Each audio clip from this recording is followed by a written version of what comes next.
The Listener when Winds Weep, live now on Kickstarter. As a Kickstarter we love, it was in the #2 spot. The Listener is the series revolving around Addison, Addie for short. He's the Native American soldier loosely based on Leslie Tebow, a Native American vet who fought and dealt with horrifying circumstances. Addie inherits the abilities of the Listener when his father dies, allowing him to see the dead as well as other supernatural beings. It is a modern take on old stories, myths, religion, and campfire tales. Grab your copy today at inked.pub/The Listener. And here is a quick peek of what the book looks like.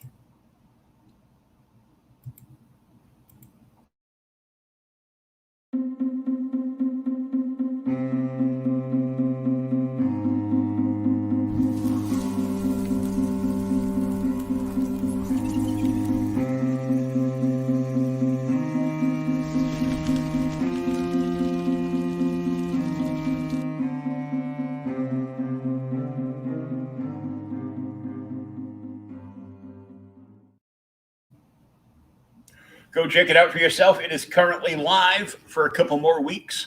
Welcome to another edition of OK Boomer. I'm Will, and this is Thomas.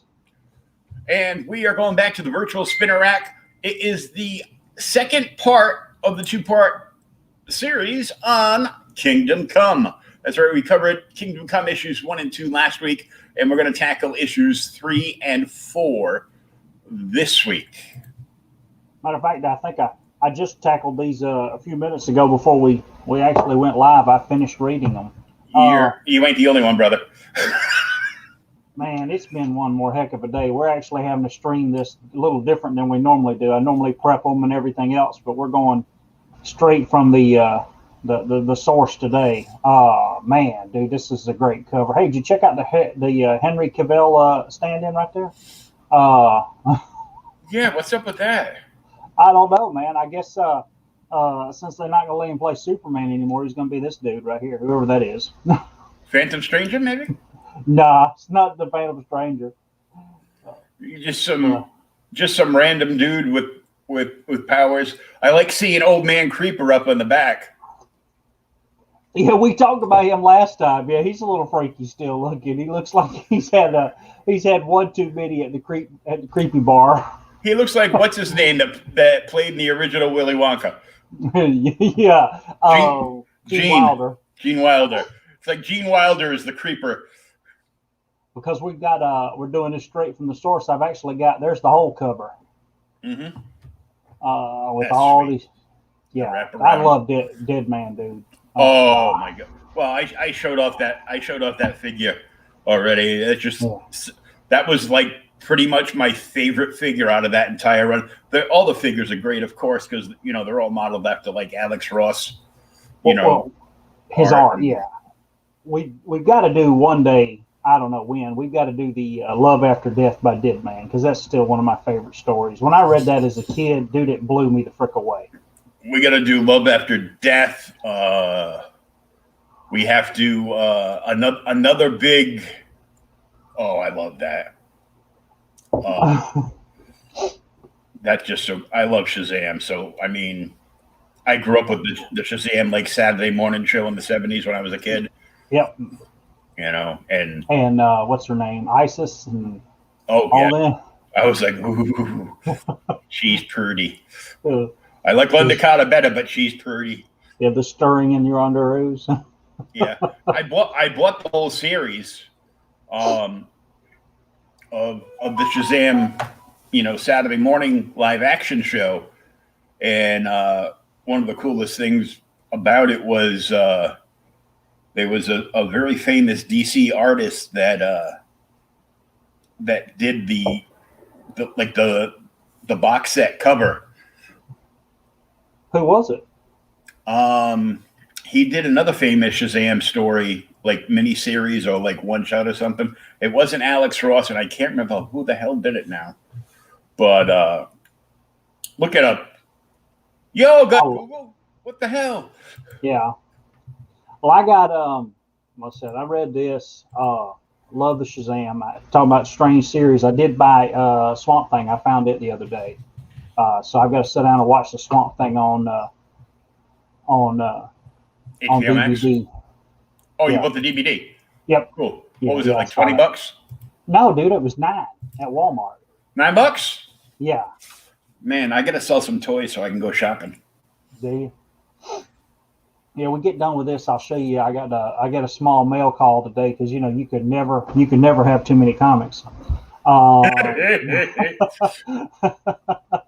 And show you a figure I got. But yeah, the thing that's funny is these books. When we last left off, if people don't remember, at the end of the book, Batman and Lex Luthor they come to an agreement. They have a handshake, and Luthor makes the snide remark, hey, if the common enemy is what would have brought us together, I would have created one a long time ago.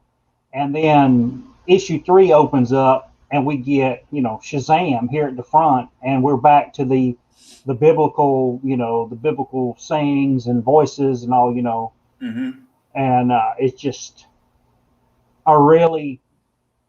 reading this 20 years or 10 years after the last time I read it it's really good. It really is. It may actually, I was kind of hesitant to say it would, but overall this may be the best DC series.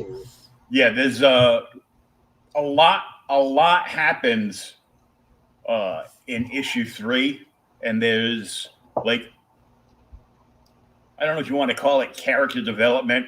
It kind of is, but I mean, how much character development do you need with the likes of Wonder Woman and Superman and stuff? But it's kind of like bringing everything forward in history at the point that this Elseworld story takes place.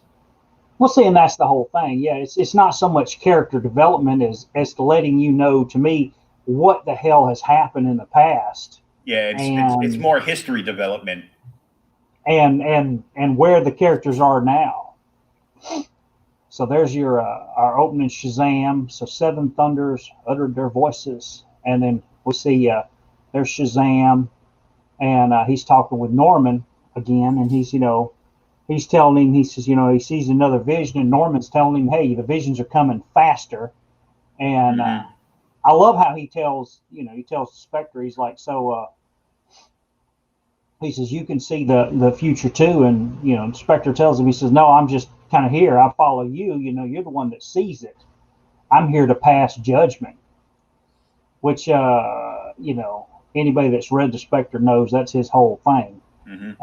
And I'm just here to drop the band hammer, and I'm following you. You're going to tell me stuff, and then shit's going down. Is what's happening. What I thought was cool is because we were doing this today, and then today I saw, because Ryan posted it in Outright Geekery, and I shared the video from Entertainment Earth. They've got that exclusive Spectre figure. That damn badass Spectre figure. The pop. I don't like mini pops. That one is really cool. That one's cool because they molded the cape to make him float. And I'm just like, man, you need to make a Dr. Fate one just like this. Yeah, I've got like 4 or 5 pops total. That's all I own. Oh, no. I know. Yeah, I know.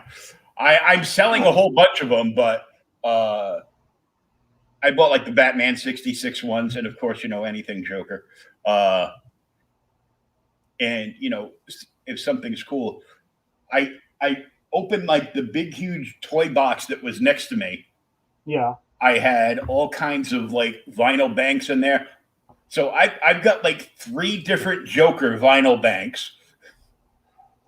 I bought the 66 one. So I've got Cesar Romero, which is cool because they put the mustache underneath, on his lip underneath the makeup. I have just like a normal like comic book Joker, and then I have the video game Arkham Knight's Joker. Oh, sweet! That's a good game too. And he's sitting there smiling, big mouthful of teeth, and then he's got the chattering teeth in his hand. So it was kind of funny. Cool. And I found like that 13-inch Power Girl I showed you. Yeah. I also in that box was a 13-inch Joker, because of course I got to have Joker. Those things were like $80 a piece when I bought them, like 20 years ago or something. Yeah. Also in there was, remember the Toy Biz X-Men set? Yeah. The big set where it had like where Iceman was just like a snowman. Yeah, they're big, tall ones. They're like 18 inches or something. No, not those. Not those. No. The small ones, like the 6-inch ones. Oh, okay. And they put like all 5 of them into like one big box with like a flip lid. Oh no, I don't remember that one. I'll have to show it to you later. I got a 3-pack of Hush figures with special edition Joker, Harley, and Batman. I've got a whole bunch of other Batman stuff. I've got Aquaman versus Black Adam from Injustice, like the 2-pack. Cool. And I've got one of the DC figures that were going direct into stores, part of the 75th anniversary line. And it's a Spectre, but it's a glow-in-the-dark Spectre. Really? Really. Cool. That would be cool. Well, see, and that's the whole thing with this series and some of what we talk about all the time, is there are a lot of these really cool figures that are so iconic that I'm going to say kind of get misplaced. And I'm going to be ugly. You can get mad at me if you want to. They really get misplaced in today's DC. I mean, in the 27 Batman books that they publish, there's no room for the Spectre. And it's just a damn shame. Yeah. I know. All right. So they're looking at the future and moving around, and they're talking about they see some places that they don't recognize, and they return to Kansas here. So the Spectre and Norman go back to Kansas, and you can see that. The prison is the Legion of Doom. Yeah, you can see the damn Superman builds the Legion of Doom in an irradiated Kansas. But the Kansas is, you can live at it again though, because we read the story. Is it Captain Atom in the story? I think it was, that has taken the radiation off, removed some of the radiation from Kansas so that you can live at it again. Not Captain Atom. Captain Atom's the reason it was irradiated in the first place. Yeah, that's right. Who is it? Did Kal-El do it? No. Well, Superman was someone else. Superman had somebody help him do it. So a couple of the heroes helped pull all the helped alleviate the radiation from Kansas. Yep. And then this is kind of like the world, and then part of inside of the actual prison, who we see that Mr. Miracle is actually running the prison, because hell, if anybody's going to keep people in a prison, it's going to be the guy who can escape from any prison. Mm-hmm. And while they're in this prison, it says you've got the prison is dividing up into two groups. There are the people that really don't want to be in there and don't want to change their ways and don't want to listen to Superman. And then you got like Magog, who's in here, who literally blames himself for everything and is just torturing himself and staying away from everyone. And while all this crap is going on, Superman shows up every day as a giant damn hologram, kind of like his dad from the movie, telling everybody, hey, what's right and wrong, and blah, blah, blah, and you got to straighten yourself out. And the repentant, not the repentant, but the angry superheroes, supervillains, whatever you want to call, are just screaming and ranting and raving at him. And of course, they attack the damn hologram, which all that's going to do. They just keep screaming at him and fight amongst themselves. Oh, really, Superman of Oz? Exactly, yeah. Yeah, he's and they make up some of the old what's his name here, gives some of the arguments that a lot of people have said about superheroes in this time. Um, who bagged Eclipso, who toasted Ra's al Ghul. They, by killing those guys, they managed to save everyone else. But then Superman's like, hey, we can't be judge and jury. We have to let the legal system do it.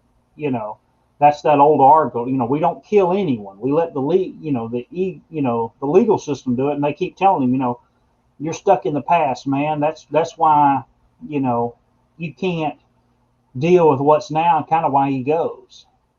I ain't got no stupid virus. And so they just keep screaming at the hologram. And you have yeah. Have your buddy there. Yeah. Adam shows up a little bit, which, dude, he's just such a badass. Yeah, and Bart is just walking around because she'll beat the crap out of anybody into the ground. So yeah, nobody's gonna mess with her. Yeah, and she's the one that put together the security force for the prison. So yeah, her and Scott do. And so there's this one guy in this prison who is obviously made up for the series.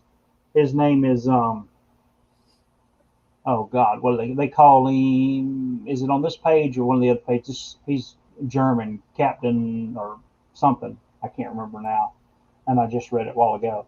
But he's really the one that's pushing to, hey, let's get out of this prison. Let's work together. And he keeps escalating the conflict. Mm-hmm. And they attack him. And even though they attack him and try and put him down, he just gets right back up. And meanwhile, while all that's going on, we see from outside our man Luther is watching everything going on. And I love this Spectre and his cape there. Look at my cape. Yeah. Yeah, you see that? And they're watching everything that's going on. So we literally just flip. So as we're seeing everything unfold inside the prison, so is Luther. And now the Spectre and Norman are watching what the hell's going on there. And this part kind of got me when I read it a while ago, because they're talking about the great powers of the DC universe, who literally are like they've taken a step back. They're not going to do anything. Yep. Highfather in the New Gods, and the Wizard, and Ganthet from the Guardians, and amongst others. Yeah, and I can't remember who this guy is, and this looks like the Phantom Stranger. That's the Phantom Stranger. Which guy? The blue guy. The blue guy. Yeah, right here. This is Highfather. That's the guy from Greenland, the Green Lanterns, whatever his name is. Could that be Volko? Because Arthur and Mira won't get involved. It looks kind of that powerful. That's him right there. I mean, unless it's like it may be. Oh no, that's Zeus. Is Zeus? I was thinking it was one of the gods, but I was like, really? Yeah, that's Zeus from the Olympus Pantheon. Okay, so there's Zeus, Highfather, Green Lantern, the Wizard, and Phantom Stranger, and they're all, hey, look, we're not going to deal with it. And as they talk with Norman's like, hell, I was never meant to see this. Normal people aren't here for this. We don't deserve to see this. We can't understand what they're thinking. And he's just kind of, a little upset about it. He even tells the Spectre later on that he never really thought of God as being one person, but maybe an idea. Mm-hmm. But while he's watching this, all of a sudden, damn, here's Dead Man. He just comes out of nowhere. The best. You can see me? Why? Because I don't have any eyes? Yeah. Of course. Yeah. Yeah, he says he's just going through the astral plane and stumbles upon him. Mm-hmm. And, he giggles, but yeah, this is the best design for Dead Man of all time. The only thing that's even close is the Kelly Jones Dead Man design from,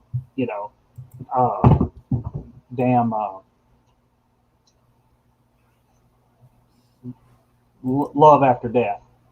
Okay. I'm like, But the story that you want to read so bad, and then you're like, brain fart. yeah, exactly.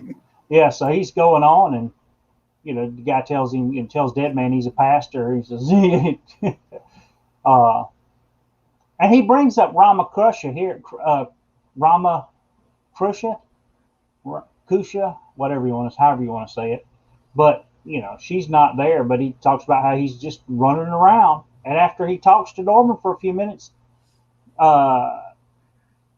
Norman asked the Dead Man. He says, "Yeah, I'm here with the Spectre. Is he an angel?" And I love how the Dead Man just said, "Oh yeah, he's an angel of death."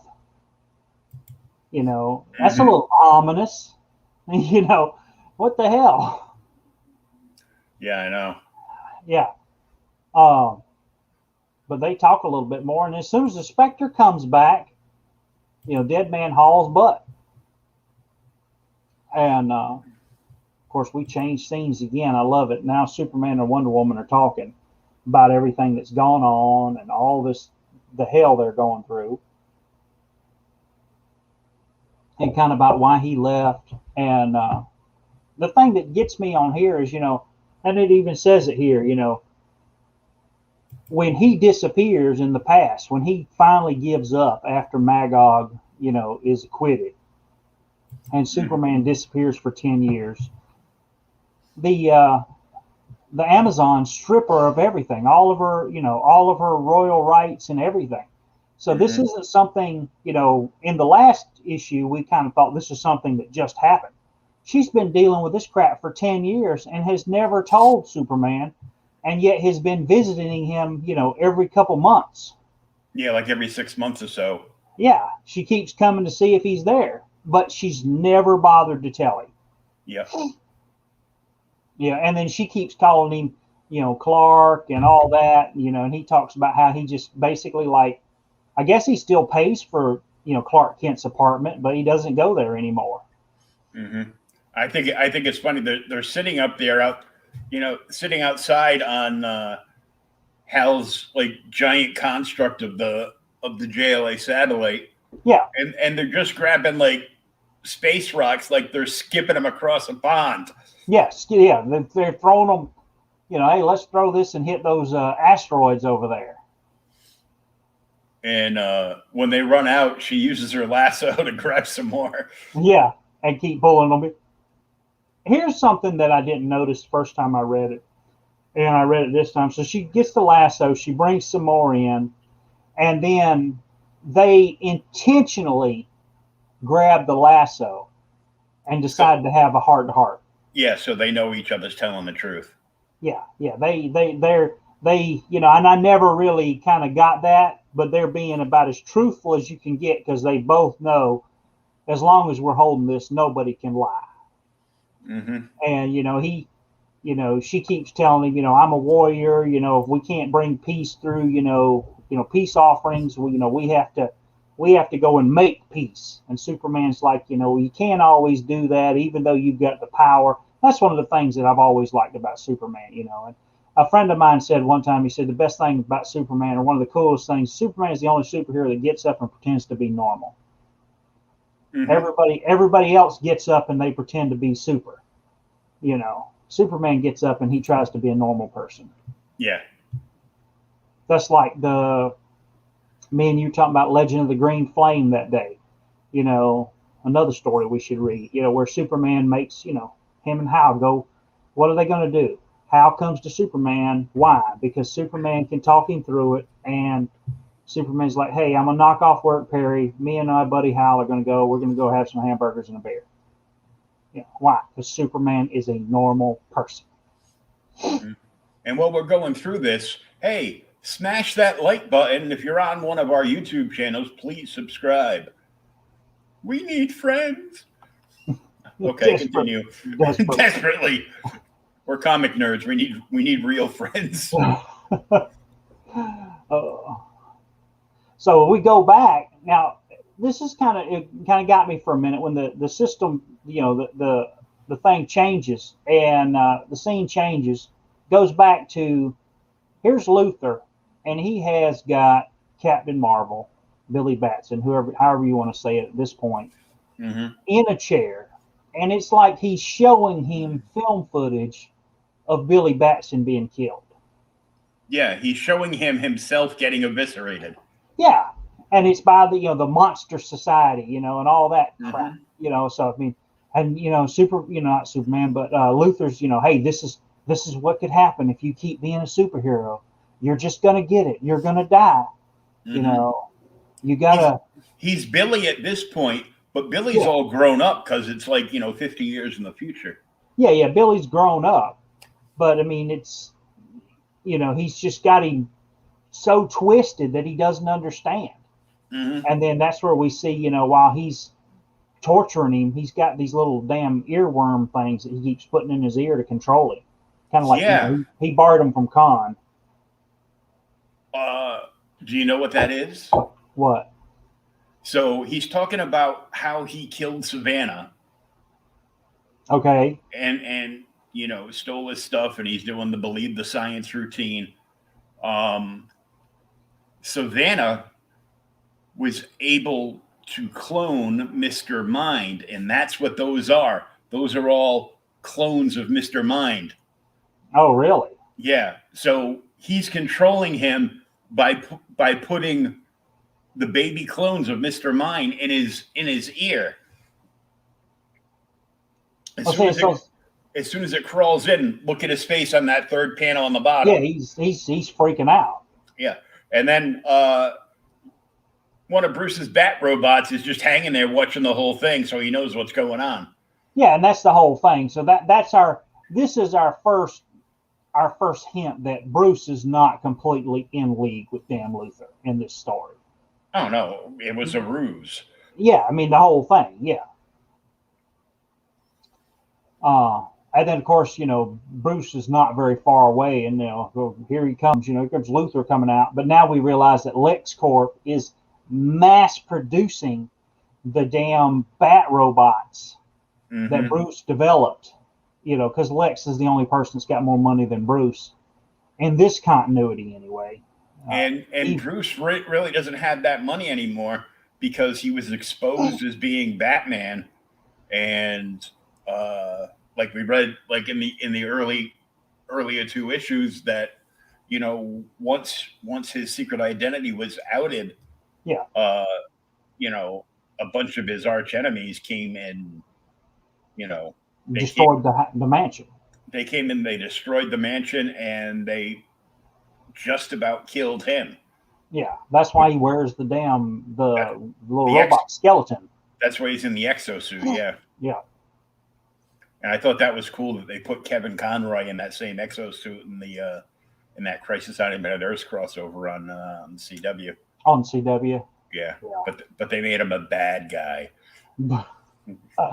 He's damn near a bad guy here, you think? Mm-hmm. So they're still calling themselves the League of Human Resistance, I think it was. Yeah. The League, yeah. And their whole plan is to get together and kill all the superhumans. And once we get them all killed, or kill most of them, we'll be able to take control of the Earth, liberate it from the superhumans, and then return it to everyone else. While Batman keeps return it to the regular humans. Yeah. Yeah. And Batman keeps telling, hey, I'm not in this for world domination. Oh, well, I'm not either. Not for a long time, just long enough to get everything fixed. My ass. And then we do find out that, some of the children of the superheroes have decided to join the Mankind Liberation Front and are working with Batman. Well, they're not really joining the Mankind Liberation Front. They're joining Batman. Well, yeah, you know what I'm saying. Because it was, like we saw last episode, it was Oliver Queen, Black Canary, and Ted Kord. And Ted Kord, yep. who's still alive, and Bruce. And they were hiding in the cave waiting for Kal-El to leave. Like he didn't know they were there. Yeah. Yeah, because what's his face says, yeah. Is it Cord says he doesn't know he can have children anymore because he's been irradiated. It's like, Ted Kord, you're too old to have children. Stop it. So they're talking about the now they as all the young superheroes show up. Luther and them are now discussing the gulag because they want to actually. They think that's where the thing is. If they can push the gulag, over the breaking point, then they'll be able to. What superheroes don't kill themselves, they can kind of move in and swap it. Mm-hmm. And then here comes the guy that was missing earlier. There's our Spectre does his raises his cloak to reveal who it is again. This guy shows up, and lo and behold, it's Martian Manhunter. Because he had to show up at some point. Oh yeah, but he's pretty much useless at this point. Yeah. He's opened his mind to the human race, I guess, to kind of try and understand them, and it basically the vileness of the human race destroyed his mind. I can see how that could happen. Yeah. Bruce, apparently, he tuned himself into all the 18-year-old boys on Pornhub. That, or any number of serial killers and everything else. Mm-hmm. So Bruce is trying to get him to look inside the gulag and see what's going on, and he can't even do that. And Bruce is, it's okay. It's okay. He's, who would have thought that the strongest, possibly the strongest member of the Justice League, because they are people that make the argument he could be stronger than Superman, is riddled with nothing but, fear and everything because of the human experience. And so as he calms down, because Batman calms him down, then here comes Billy. He's walking around, and everybody knows who he is. Yeah.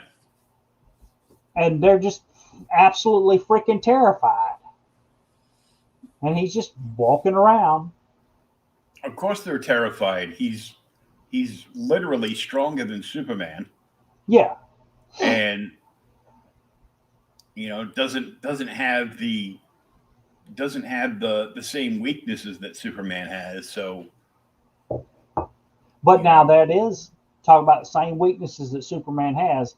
In here later on, we still see he has his weakness to magic. But did you catch that Lex in this series actually says that by this point Superman's so old and he's absorbed so much solar radiation that kryptonite doesn't work anymore? Oh, did they? I must have skimmed over that. It's for like just a brief moment. Batman asked him about it, and he's like, "No, it doesn't work anymore." His cells have absorbed so much solar radiation that's a no-go anymore. Like, that's kind of like from one of the other what was it, Superman for all seasons or something, where he's dying of cancer. It may be, yeah. That's a good series too. That's the Tim Powell, Jeff Loeb stuff, right? Yeah. Yeah. So I do like so they flash that we leave the villains and go back to the Justice League satellite, and Superman is literally using his telescopic vision to look at the Earth and try and see where all the damn supervillains are. Mm-hmm. What I like about this panel, on the far left, where he's got his leg up and he's looking out the satellite window. Yeah. Is I look at that and I'm like, did he draw him as classic 60s George Reeves on purpose? I mean, there's a strong, a wicked strong resemblance. Yeah, I mean, and honestly, that's George Reeves Superman is so good. I mean, but yes. I mean, everybody is Chris Reeves was a great Superman. Yeah.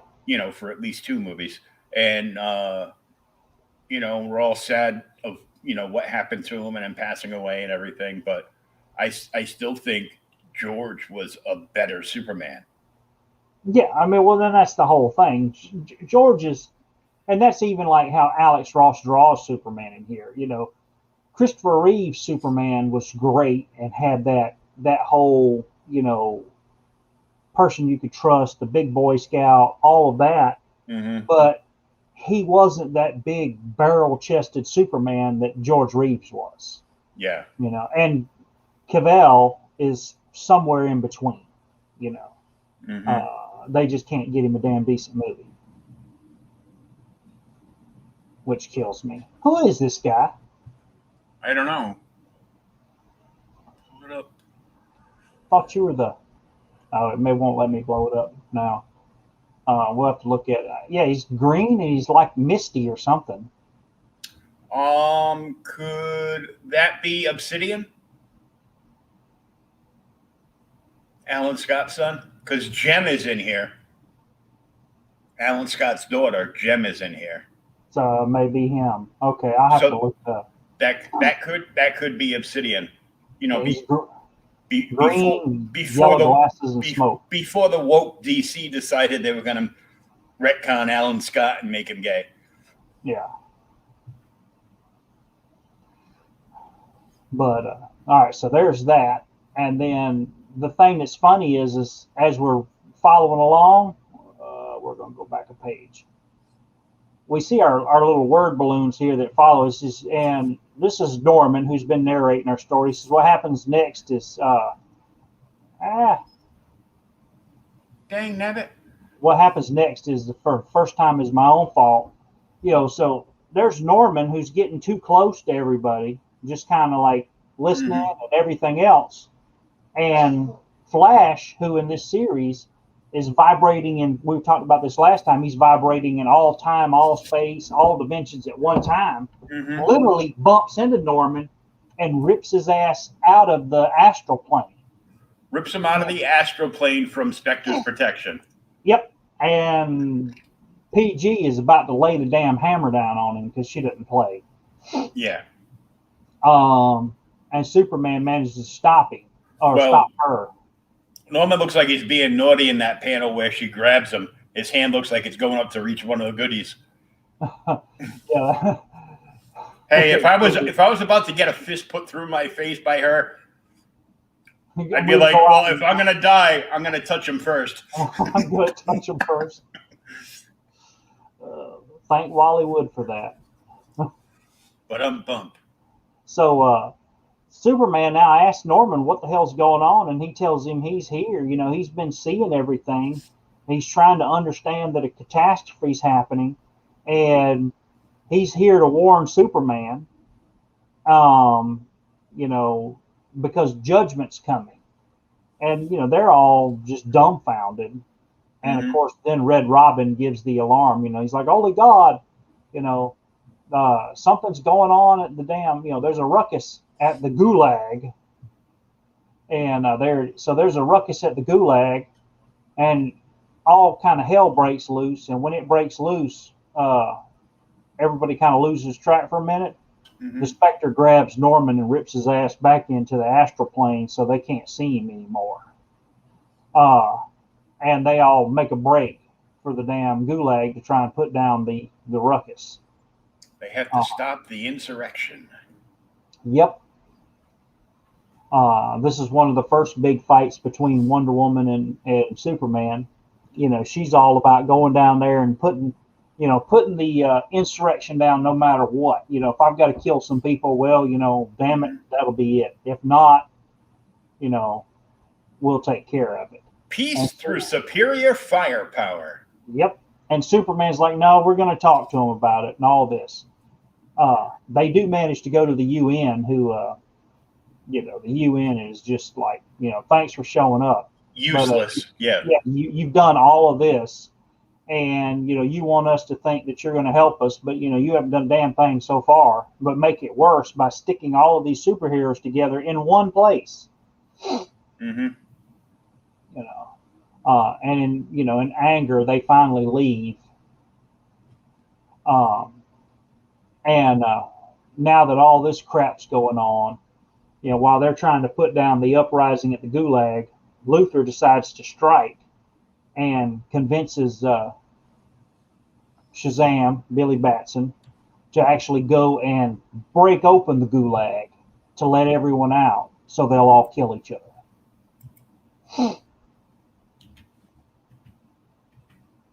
Of course, when that happens, Batman finally realizes what the hell's going on and recognizes Billy Batson, who he tries to put a stop to it, but it's already too late. And Luthor's like, you double crossed me. Yeah, I love Batman. I learned from you. Mm-hmm.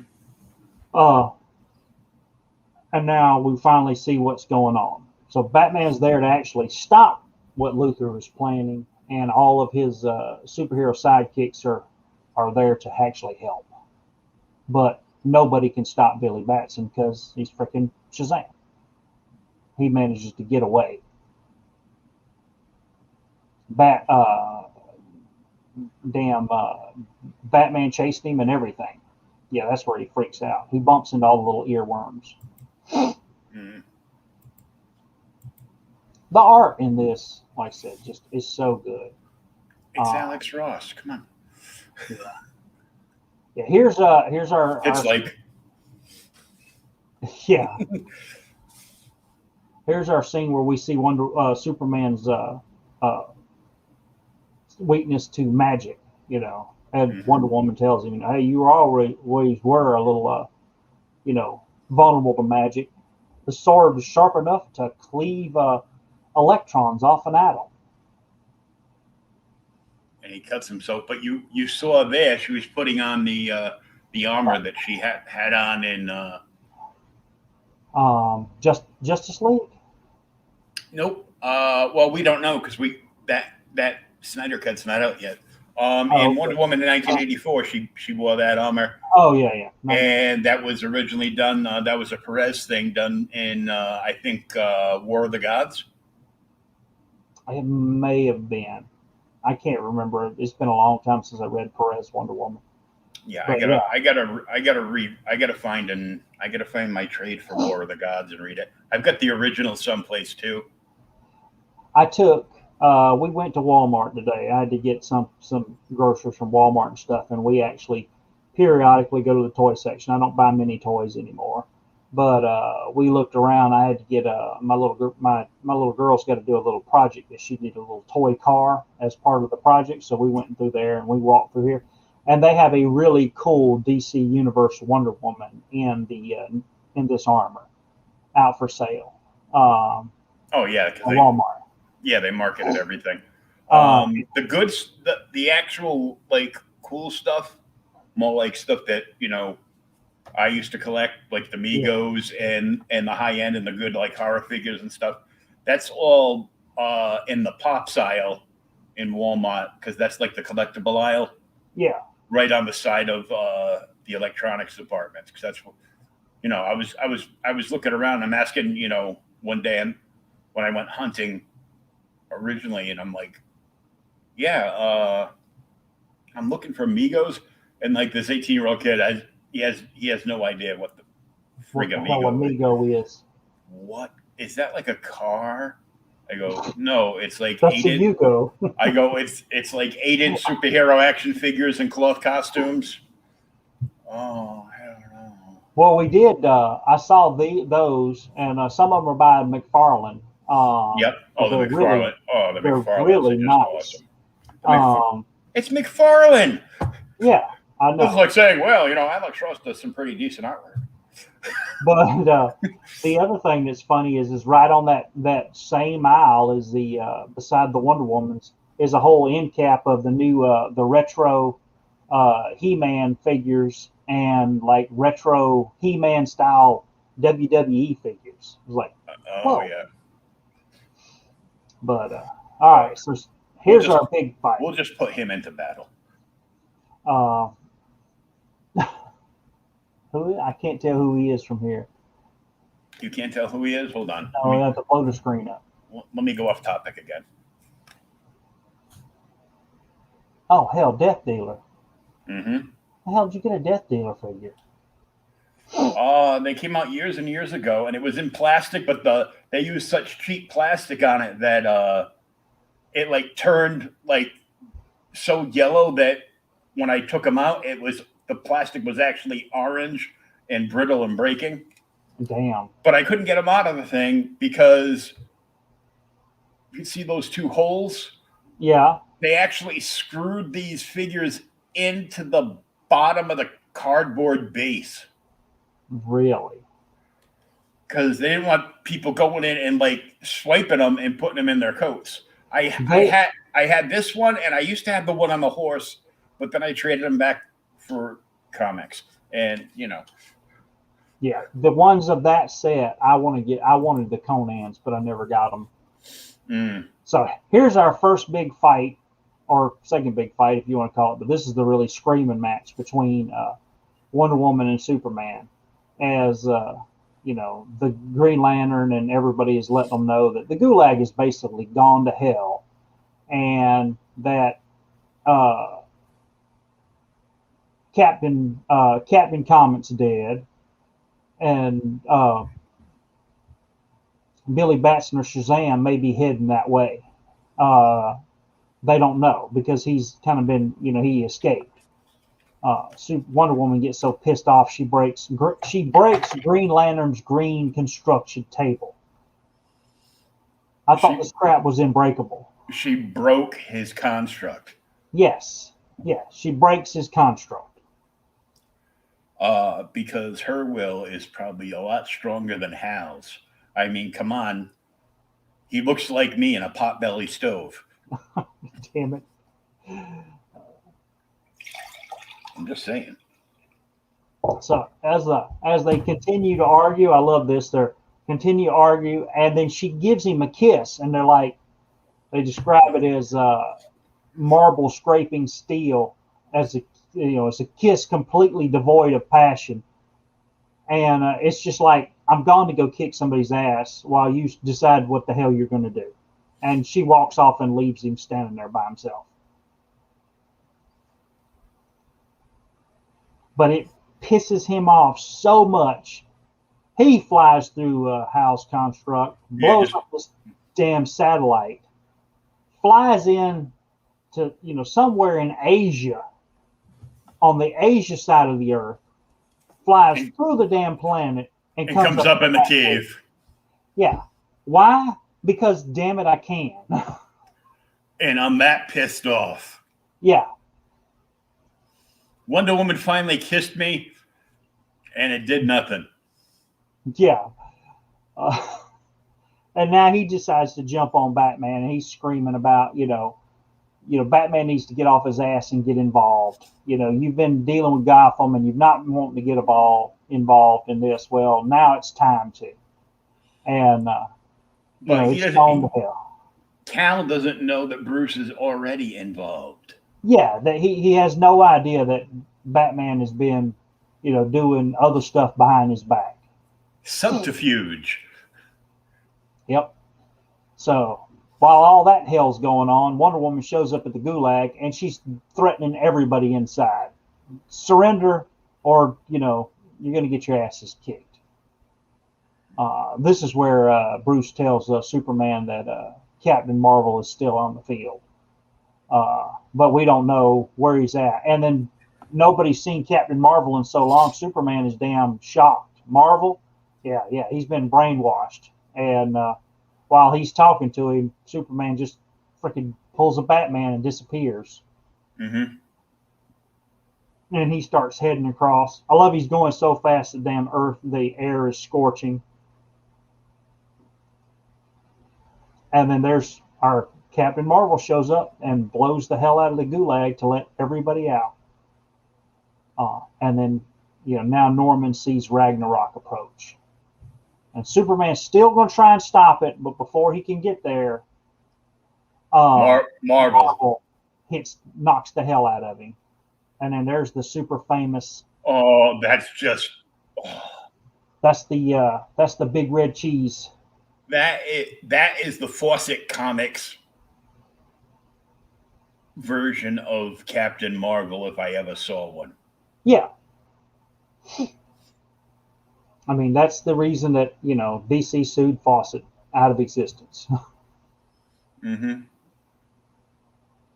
I mean, and then stupidly lost the right to be able to call the real Captain Marvel Captain Marvel. Captain Marvel. All right, let's go to issue 4. you gotta love that.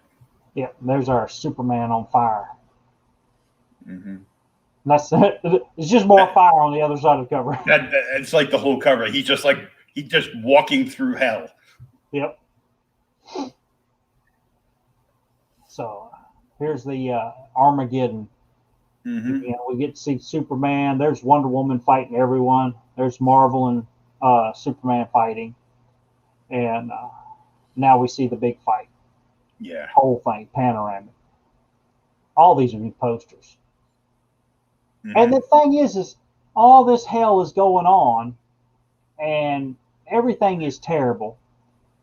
And the Spectre just like comes out of nowhere. Here it is. We go through the fight. So as we're going through the fight, then we find this is Blackhawks. Yep. Some of the damn Blackhawks are going to take multiple nuclear megaton bombs and drop them on all the superheroes and villains. Mm-hmm. And they're, you know, this is the president or the ambassador of the UN, the U.S. to the UN. You know, he said, I understand it's crazy to drop a bomb on the heart of our nation, but you know, damn it, we got to do something. And they send him off, and he's upset. It's not like Kansas hasn't been nuked before. Yeah, it was nuked last issue. And the fight's still going on. Norman's here. Batman finally shows up with all the recruits. Yep, with Old Man Creeper. The hell is Ollie swinging on? He's swinging on the same rope Batman used to swing on between buildings.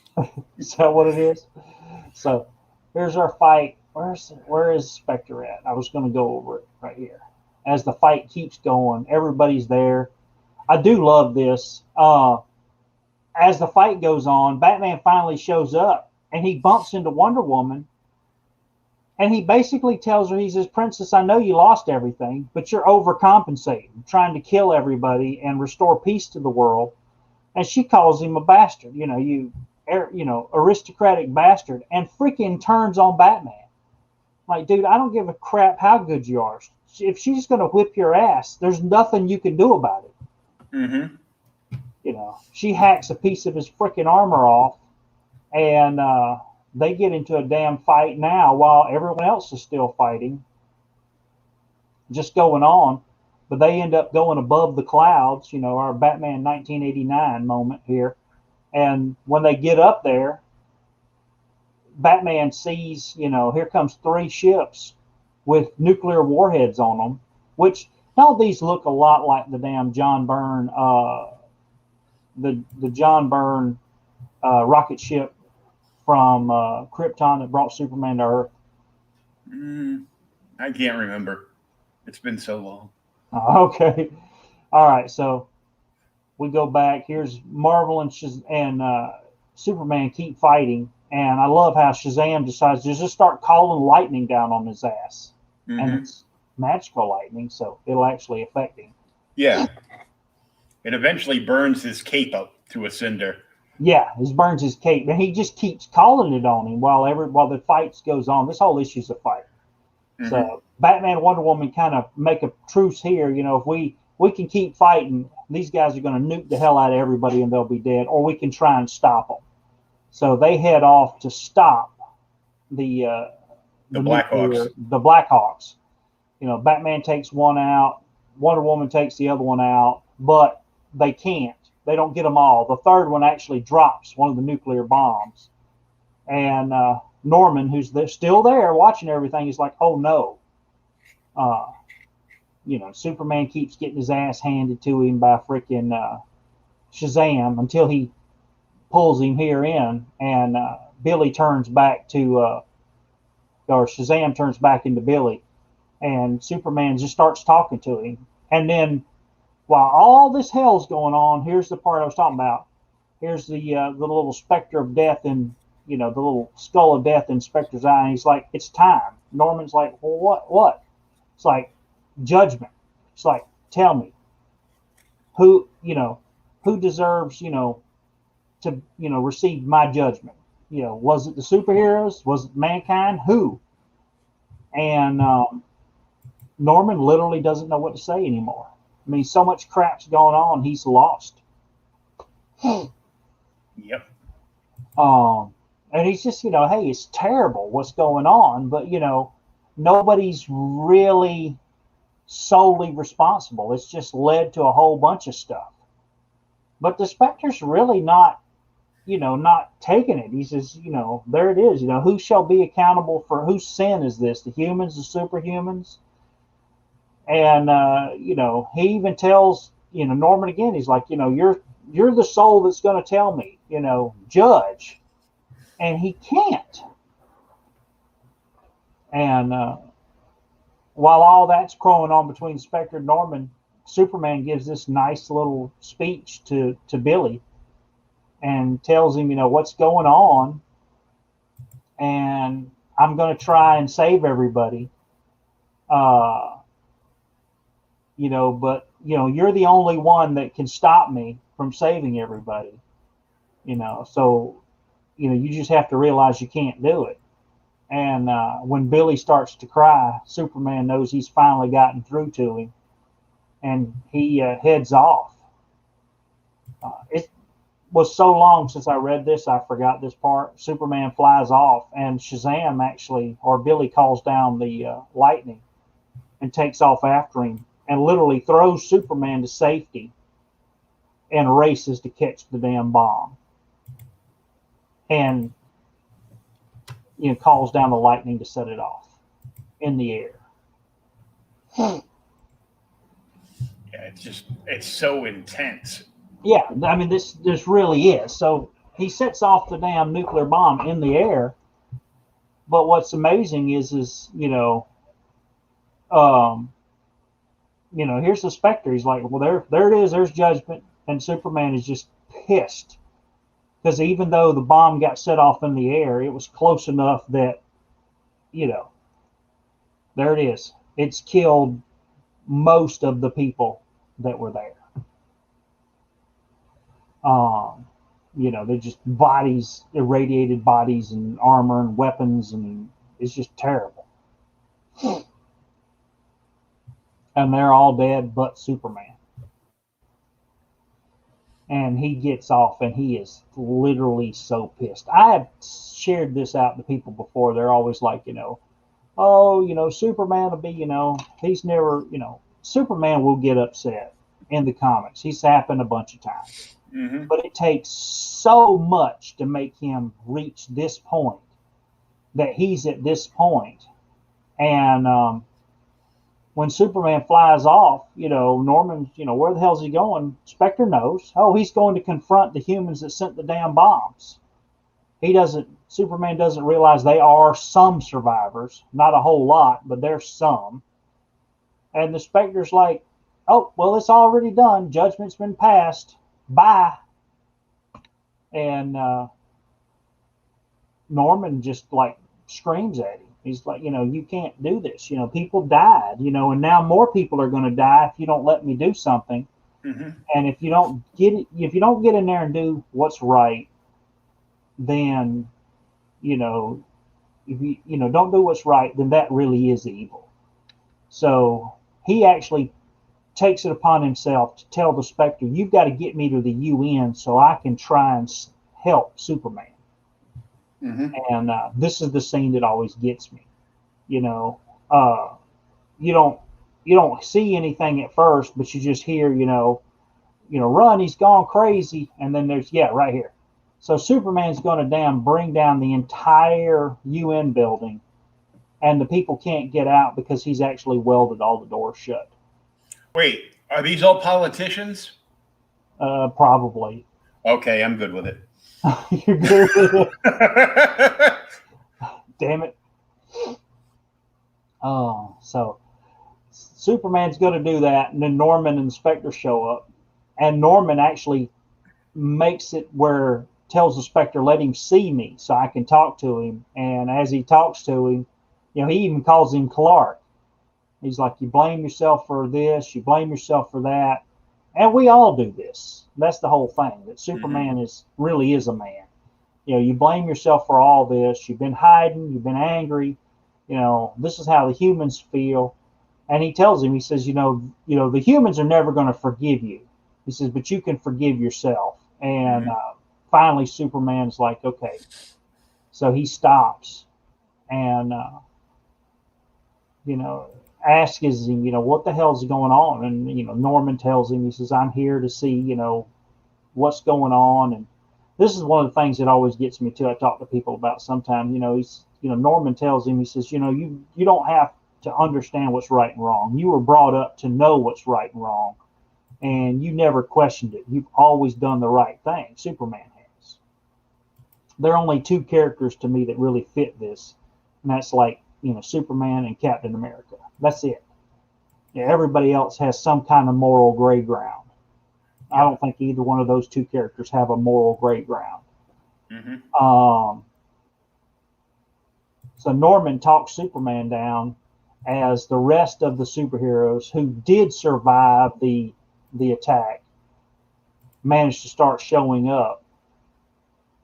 And Superman tells them that, hey, we need to start living together as a people, not as being above you, not enforcing our will on you. And the politicians are like, well, we'll do what we can. And, he's like, we can't fix everything. Superman, we can't fix everything that happened in the past. All we can do is try and make the world a better place. And everybody they take off their helmet and let everybody know. And of course, somebody managed to, this Green Lantern chick managed to pick up Captain Marvel's cape and gives it to Superman, who then goes out and hangs it up as the superhero flag of nations, I guess. And Spectre and Norman walk off. And then after that, now we get our, slightly in the future. Epilogue, yeah. Yeah, epilogue. Batman is no longer the Dark Knight. He painted everything white. He invested heavily in Clorox. He saw that there was a need for it. Well, and he's got. He heard COVID was coming back. He has set up. They have rebuilt the manor to a degree, and they've set up a makeshift hospital for people. He's, of course, it's protected by the Batbots, and he's walking around. They have some of the supervillains there too, and they're using suppression collars on them to make sure that they're doing what they can. And he walks by and tortures Luthor. Sam. Damn it! Now that the world's been returned to peace, Wonder Woman, gets welcomed back. That's Dick Grayson. Yeah, the head bandage on, because he ended up becoming Red Robin, and that's his daughter. His and Starfire's daughter, yeah. From whatever that previous continuity was. Yeah, well, because remember, he was, getting the streak on with Starfire for many years. So yeah, for all during the Teen Titans that run. Yeah. And then they decided to make, let's not get into that. Super slutty Starfire. So now that peace has been, restored to the world, they welcome Wonder Woman back, reinstate her.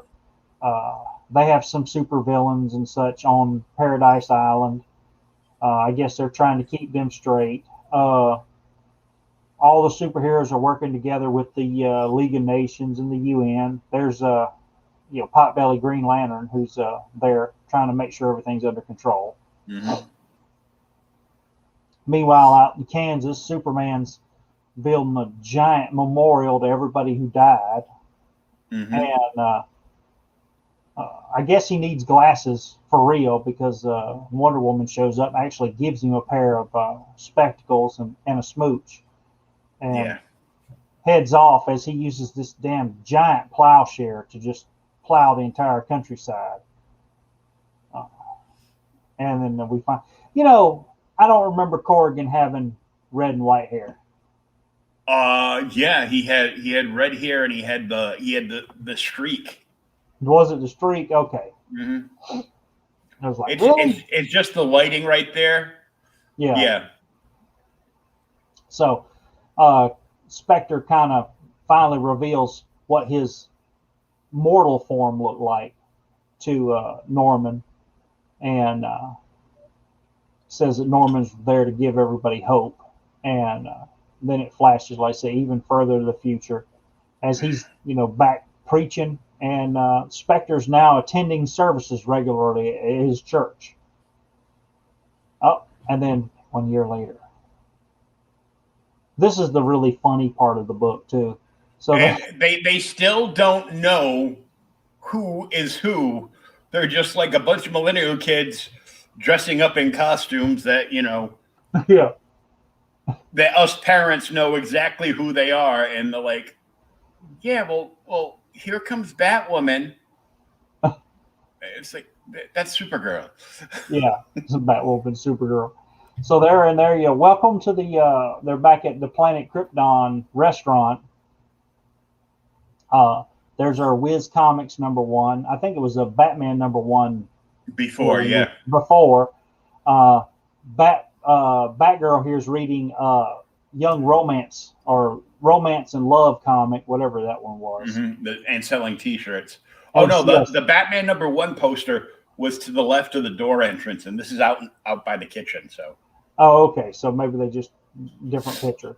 So she's reading that, and Superman's like, "Why the hell did you want to meet here?" And he's all upset about it. And Wonder Woman's like, "Oh no, it's a tribute to the gods, baby. I'm used to it." They sit out to order their food, and Batman shows up, and he kind of gives a runaround. See, now some of this, Dick's headed for a full recovery as well. Dick's daughter's in counseling. Maybe he'll turn it around if she can forget all the stuff from the League of Assassins, And he makes a smart comment. That's what happens when you're raised by an isolated society of zealots. And Wonder Woman's pissed off. Aquaman shows up. I love how they all order, Superman orders milk, she orders water, and Bruce is like coffee and keep it coming. Damn it. Then they order, nobody recognizes them for who they are. And they all order their food. And they toast everyone who's dead. And even, go back to that. Wait. Hold on. Go back one page. Yeah. Right there, the bottom panel, the Shazam glass. That's the 70s Pepsi glasses. Pepsi glass? I was going to say 7-Up, but yeah.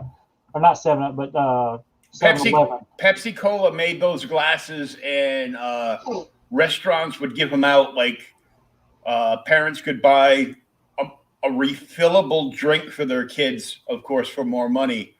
And they would be able to take the glass home. And I would get so mad if my mother would take me out, and then she'd be like, "Yeah, I don't have the money this week." I'd be like heartbroken. Once in a while, I would cry, and we had the right waitress. She would kind of like sneak one of the glasses over to me. Damn it! Every time I broke it, I would cry more. You'd cry more. I don't remember those. I do have, or I had. I need to find them if you've still got them. I don't think I do. The Alvin and Chipmunk ones, they did the same thing.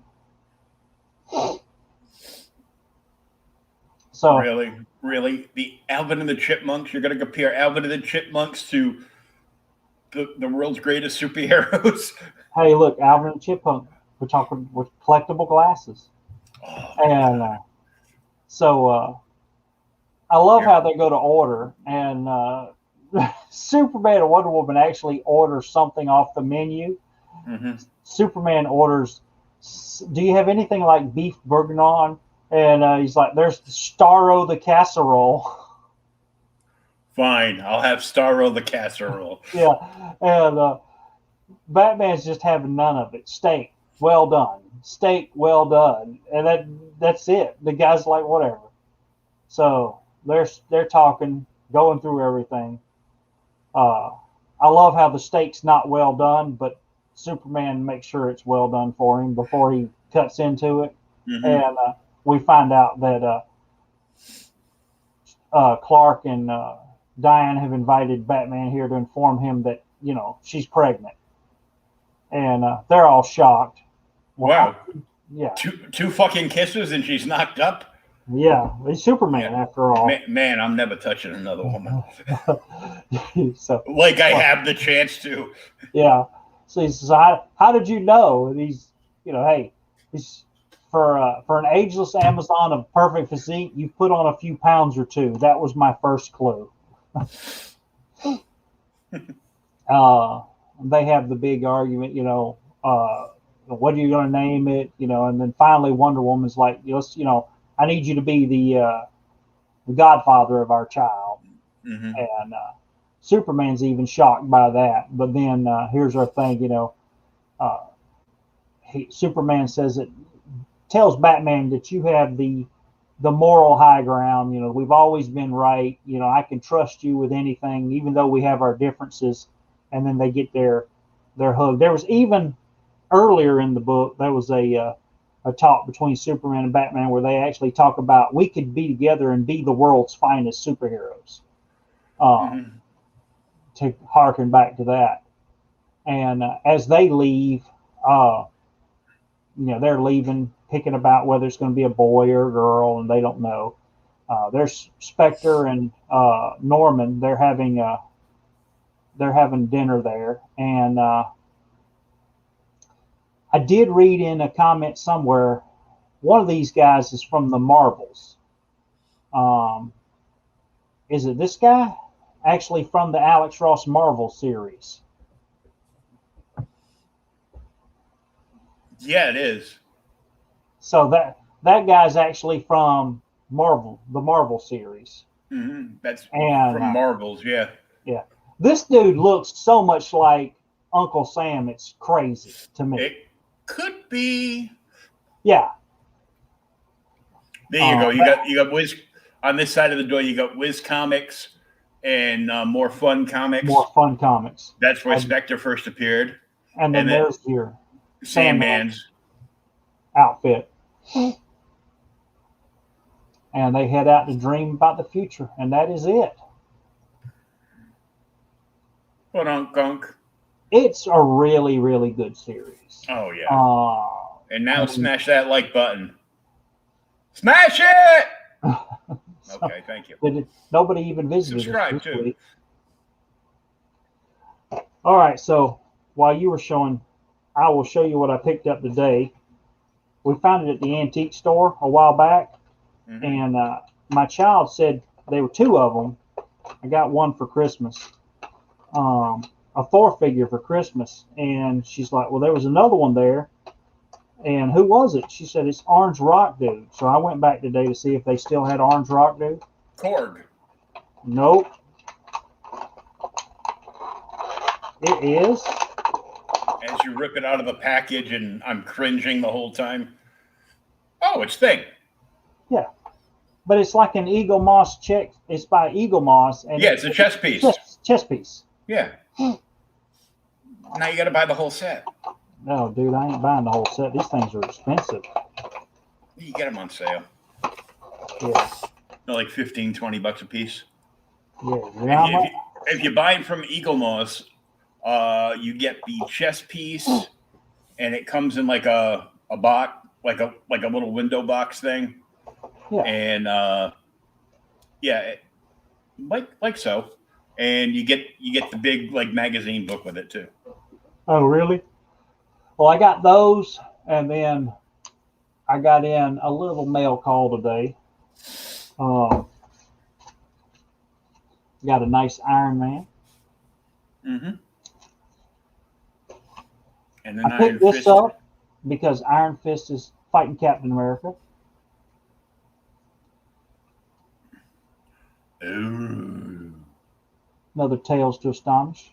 I actually have this already, but I needed a better copy, so I've got a better copy. And then Defenders number 8. Nice. I have the whole second half of that series. What, Defenders? Yeah. Yeah, I've got most of that run up until a little after 100 when it changes to the new Avengers and it's like, or new Defenders and it's like Damian Hellstrom and Ghost Rider and whoever else it was. It was kind of weird. And Angel. Yep. That's why I bought it, because Angel's my favorite X-Men. So really, Angel. Yeah. It's kind of crazy. I would have figured it was somebody else. He's got wings, he can fly, and he's fucking rich. And he's rich. It sounds like a great combo, huh? Yeah. And some little dude called Apocalypse turned him into a total badass. So Yes, he did, and he's been tortured ever since. So now that we've done Kingdom Come, what are we going to do next week? Something with a lot less pages. With a lot less pages? I shaved my head, now I put the hat on and it hurts my head. And it hurts your head? Yeah, because it's not like it's one of the, one of the, it's got like very the stretchy little hats? It's not really that stretchy. But my head is friggin' big, so. You should have bought a bigger hat. Look, it's Egghead. Damn it. So, as the Joker fan, yeah,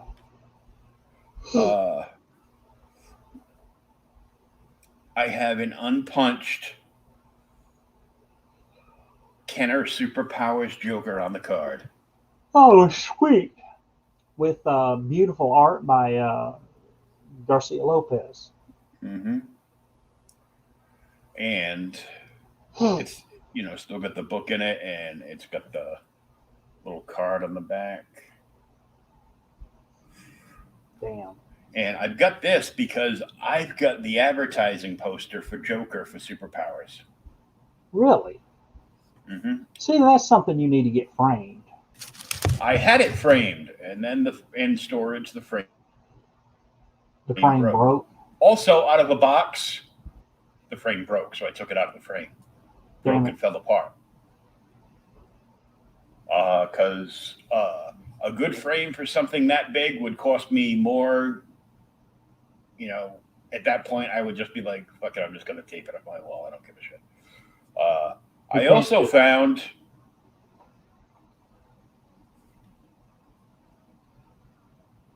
Is it a first print? Of course it's a first print. I own it. I don't buy second prints. At least I don't think so. Yeah. I can't remember if I've got a first or a second print of that one. It should say right inside. It's a beautiful freaking cover. Mm-hmm. The back cover's not bad either.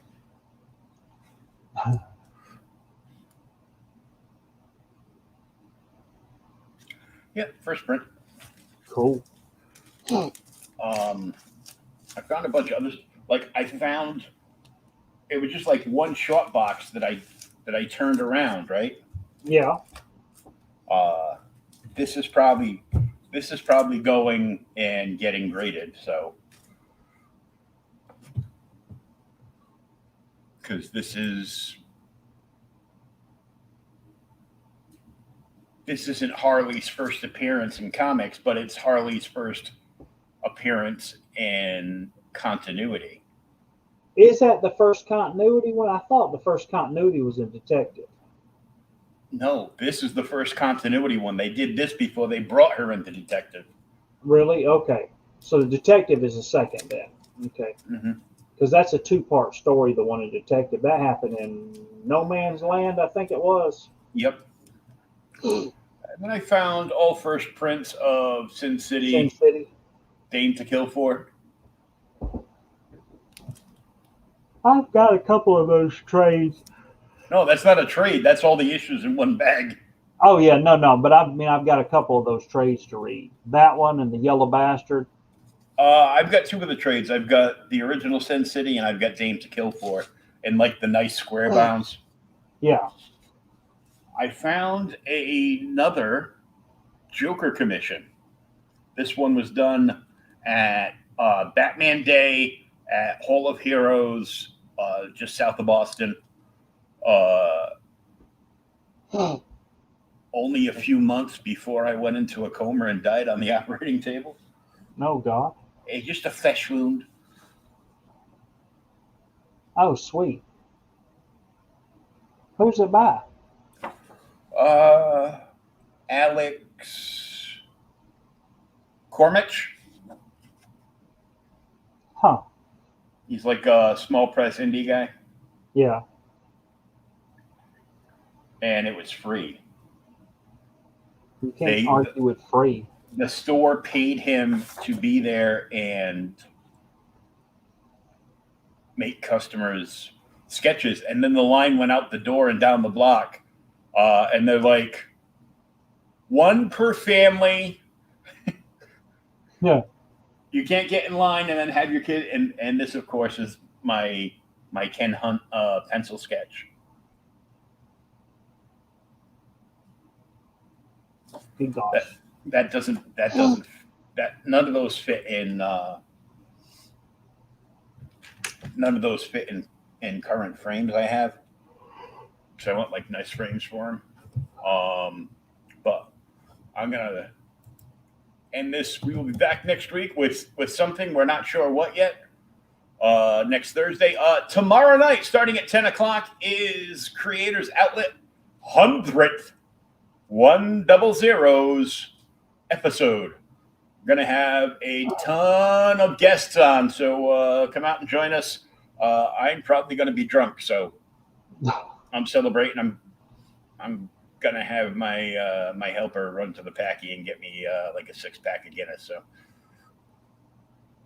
it's March. I gotta have some Irish blood going in me. That's how what it is. So that's what's happening. I don't give a bleep. So until next week, this is Will. This was Thomas. And we'll see you at the virtual spinner.